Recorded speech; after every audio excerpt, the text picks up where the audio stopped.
2003 সালের শীতকাল। মাগুরা জেলার এক প্রত্যন্ত গ্রাম। চারপাশে ধানক্ষেত, মাঝে মাঝে নারিকেল ও খেজুর গাছের সারি। গ্রামের দক্ষিণ পাশে এক পুরনো আমবাগান আছে, বহু বছর ধরে পরিত্যক্ত।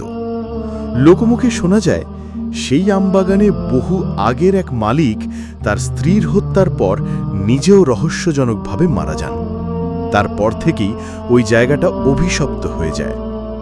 দিনের বেলায় জায়গাটা শান্ত, কিন্তু রাত নামলেই গাছের ফাঁক দিয়ে অদ্ভুত আলো জ্বলে ওঠে। অনেকেই দাবি করেছে তারা নাকি দেখেছে গাছের ডালে ঝুলন্ত ছায়া, কখনো সাদা পোশাক পরা এক নারী, কখনো কালো কুয়াশার মতো কোনো কিছু। গ্রামে গুজব ছড়িয়েছে ওখানে জিনের আস্তানা। ডিসেম্বরের এক রাতে গ্রামের মসজিদের সামনে কয়েকজন যুবক চায়ের দোকানে বসে গল্প করছিল। রুবেল গ্রামের সাহসী ছেলে, গলা উঁচু করে বলল, এই সব জিনটিন কিচ্ছু নাই, সবই মন গড়া কথা, চাইলে আমি গিয়ে দেখে আসতে পারি। এই সময় চায়ের দোকানে ঢুকলেন রহিম তান্ত্রিক। বয়স প্রায় 50, গায়ের গঠন পাতলা, কিন্তু চোখে অদ্ভুত এক দৃষ্টি। তিনি বললেন, তুমি ভাবছ এগুলো মিথ্যা, কিন্তু আমি জানি ওখানে কারা আছে। যদি সাহস থাকে আমি তোমাদের সাথে গিয়ে দেখাবো। রুবেল হাসল, কিন্তু ভেতরে কৌতূহল জাগল। কয়েকজন বন্ধুসহ তারা ঠিক করল পরের রাতে তান্ত্রিক রহিমকে নিয়ে যাবে ওই আমবাগানে। পরদিন সন্ধ্যা থেকেই তান্ত্রিকের ঘরে সাজসজ্জা শুরু হলো। ধূপ, লাল কাপড়, কালো সুতো, ছোট তামার ঘণ্টা আর এক পুরনো বই, যেটার পৃষ্ঠাগুলো অদ্ভুত চিহ্নে ভর্তি। তান্ত্রিক বললেন, আজকের রাতে যা করব তা খুবই বিপজ্জনক। কেউ ভয় পেয়ে পালাবে না, নইলে সবাই বিপদে পড়বে। রাত 11টার দিকে 6 জন যুবক আর তান্ত্রিক মিলে রওনা হলো। ঠান্ডা হাওয়ায় গ্রামের পথ ফাঁকা, কুকুরের ডেকে ওঠা, ঝিঝি পোকার ডাক, সব মিলিয়ে এক অস্বস্তিকর পরিবেশ। আমবাগানে ঢুকতেই গাছ শিউরে উঠল।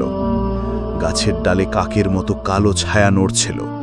চাঁদের আলো মেঘে ঢেকে গেছে, চারপাশে গভীর অন্ধকার। তান্ত্রিক মাঝখানে লাল কাপড় বিছিয়ে ধূপ জ্বালালেন। ধূপের ধোঁয়া বাতাসে মিশে গিয়ে অদ্ভুত গন্ধ ছড়াচ্ছিল, যেন পচা মাংসের গন্ধের সাথে কোনো অচেনা সুগন্ধি। তান্ত্রিক মন্ত্র পড়া শুরু করলেন, ওম অমুক, হাজির হও, হাজির হও। প্রথমে বাতাস হালকা ছিল, কিন্তু ধীরে ধীরে ঠান্ডা হতে লাগলো, যেন শীতের মধ্যে বরফের হাওয়া বয়ে যাচ্ছে। রাত 12:15। ধূপের ধোঁয়া হঠাৎ ঘন হয়ে এক জায়গায় জমে গেল। মাটির কাছ থেকে কালো ছায়া উঠে দাঁড়ালো, কিন্তু সেই ছায়া কোনো মানুষের মতো না, বরং যেন এক কুয়াশার ভেতরে চোখ জ্বলছে। গম্ভীর কণ্ঠ ভেসে এলো, কে আমার ঘুম ভাঙালো? যুবকরা ভয় পেয়ে একে অপরের দিকে তাকালো।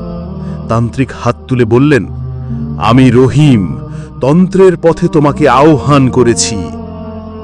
জবাবে গর্জন শোনা গেল, তুমি জানো এর ফল কি হবে? তান্ত্রিক দৃঢ়ভাবে বললেন, আমি তোমাকে বশে আনতে চাই।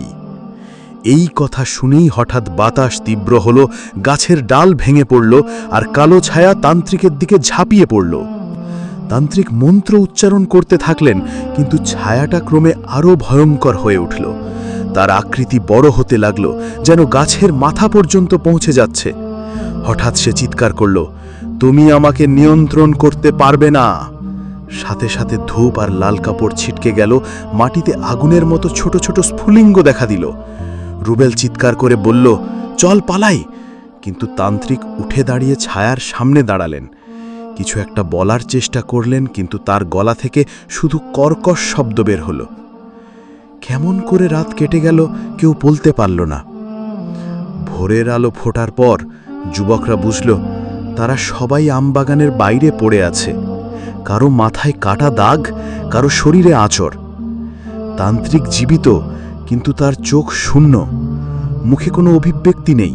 তিনি কাউকে চিনতে পারছেন না, কথা বলছেন না।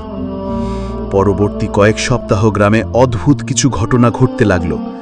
রাতের বেলা মানুষ দেখছে কালো ছায়া ঘুরে বেড়াচ্ছে, কখনো গাছের মাথায়, কখনো কারো উঠোনে। শিশুরা হঠাৎ অসুস্থ হয়ে যাচ্ছে, পশু পাখি মারা যাচ্ছে। সবাই বিশ্বাস করল যে জিনটিকে তান্ত্রিক ডেকেছিলেন সে এখন মুক্ত হয়ে গ্রামে ঘুরে বেড়াচ্ছে। তান্ত্রিককে পরিবার শহরে নিয়ে গেল, কিন্তু ডাক্তার কিছুই বুঝতে পারলেন না। তিনি এখনও ফাঁকা চোখে তাকিয়ে থাকেন, যেন অন্য জগতে বন্দী হয়ে আছেন। আজও সেই আমবাগান অন্ধকারে ঢেকে থাকে। লোকজন রাত নামার আগে সেই দিক এড়িয়ে চলে যায়। শোনা যায় কখনো কখনো গভীর রাতে ধূপের গন্ধ পাওয়া যায়, আর দূরে কারো গলা ভেসে আসে, "আমি হাজির।"